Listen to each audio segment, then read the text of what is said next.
Hey guys, तो देखो একটু ইভিনিং চলে আসলাম ঋত্বিককে নিয়ে। তো ওকে বললাম একটু খেলাধুলা করো, না ও বলছে না খেলবে না। তো আমি আর ঋত্বিক চলে আসলাম পার্কের মধ্যে। এই পার্কে আমরা প্রায়ই আসি। তো যাই হোক, ওই দিনও দেখিয়েছিলাম তোমাদেরকে, তো সম্পূর্ণ ঘুরিয়ে দেখানো হয়নি, তো তোমরা অবশ্যই দেখতে পাবে। চলো। তো গাইস, এখানে এসে অনেকটা রিল্যাক্স ফিল হয় জানো তো। আগে তো একা একা আসতাম, আর এখন তো ছেলেমেয়েকে নিয়ে আসি। তো ঋতিকে যাও খেলো, ও বলছে না, খেলবেই না। অ্যাকচুয়ালি মেঘা হলে একা একা খেলে, ওই দিন তোমরা দেখতেই পেয়েছো মিনি ব্লগে। আর এখানে না জানো, ইভিনিং ওয়াকে মানে অনেকে ওয়াক করতে আসে, তো দেখবে ওয়াক করছে অনেক লোকেরাই আসে। সত্যি কথা বলতে গেলে গাইস, আমি অ্যাকচুয়ালি যখন বাড়িতে থাকি না, তখন এইভাবে একা একা বের হই না আর কি। শ্বশুরবাড়িতে আমি একা বের হই না। তো এখানে যাই হোক, একা একা ঋতিককে নিয়ে চলে এসেছি একটু ঘোরানোর জন্য। তো এই বিকালের এই সুন্দর দৃশ্যটা তোমাদের কাছে কেমন লাগছে অবশ্যই জানাবি কিন্তু। তো গাইস, ঋতিক বলছে মানে বোটিং করতে হয় না, তাহলে তোমার অনেকটাই কষ্ট, বুঝতে পেরেছো? তো এখানে হলো আমি মেঘা ঋতিক হয়নি, তখন আমাদের নতুন বিয়ে হয়েছিল। তারপর তোমাদের ঘটনাটা আমি বলছি, দাঁড়াও। তো এই জায়গায় এসেছিলাম আমরা তখন, অনেক দিন আগের কথা। তো তখন নতুন আমাদের বিয়ে হয়েছে।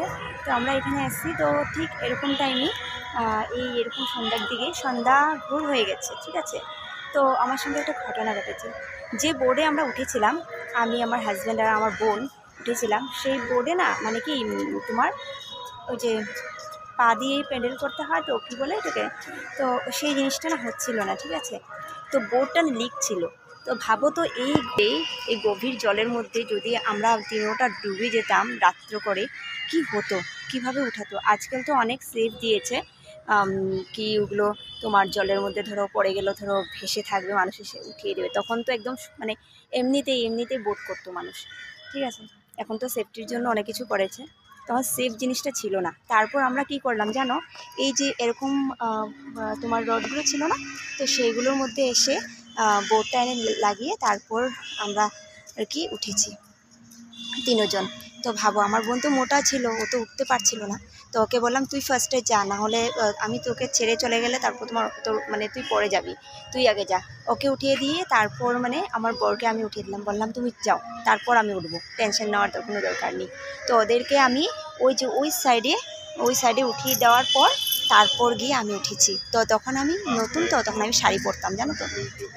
তো ভাবো তো, শাড়ি পরে এই জলের মধ্যে বোট করতে গেছি, তার মধ্যে হলো তো অনেক বড় ঘটনার থেকে বেঁচে গেছি জানো তো। তো আজকে আমার ঋতিক বলছে এটাতে উঠবে, আমার তো সাহস হবে না বাবা, আমি একা একা উঠবো, সেখানে আমার দ্বারা অসম্ভব। যদি অন্য কেউ থাকতো, যদি ধরো মানে চিন্তা নেই, সে পারে, তো সেরকম মানুষের সঙ্গে উঠলে ঠিক আছে, কিন্তু আমার দ্বারা তো আমি একা পারবো না।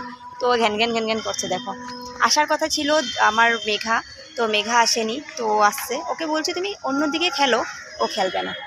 তো যাই হোক বন্ধুরা, অনেক কথাই বলে দিলাম। আজকের মানে ওই দিনের কাহিনীটা মনে পড়ে গেলো, তাই আর কি তোমাদেরকে জানিয়ে দিলাম।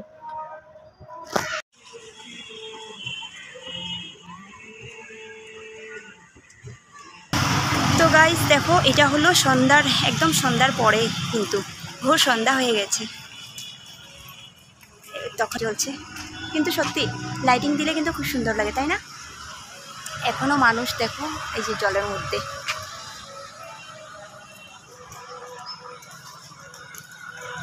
তো একটু একটু করে বেরিয়ে পড়বো, দেখি যদি ঋত্বিক একটু খেলাধুলা করে, ওকে খেলিয়ে তারপর বাড়ির দিকে রওনা দেবো।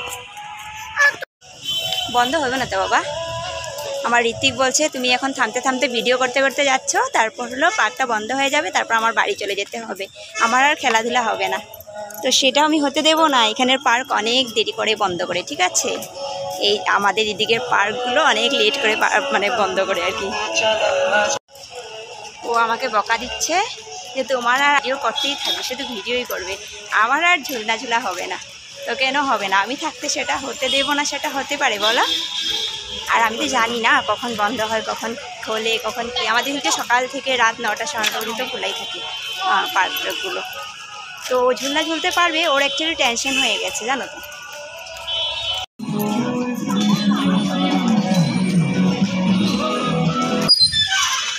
গাইস দেখো ঋতিক আমি বসে ঝুললাম, তবে ও গিয়ে ঝুলছে দেখো, না হলে ও কোনো পথে ও বলছে ওর দিদির সঙ্গে খেলা করবে। ওর দিদি তো আসেনি, খেলা করবে কীভাবে? তাই আমি ওর সঙ্গে বসে বসে ঝুলুঝুলু করছি।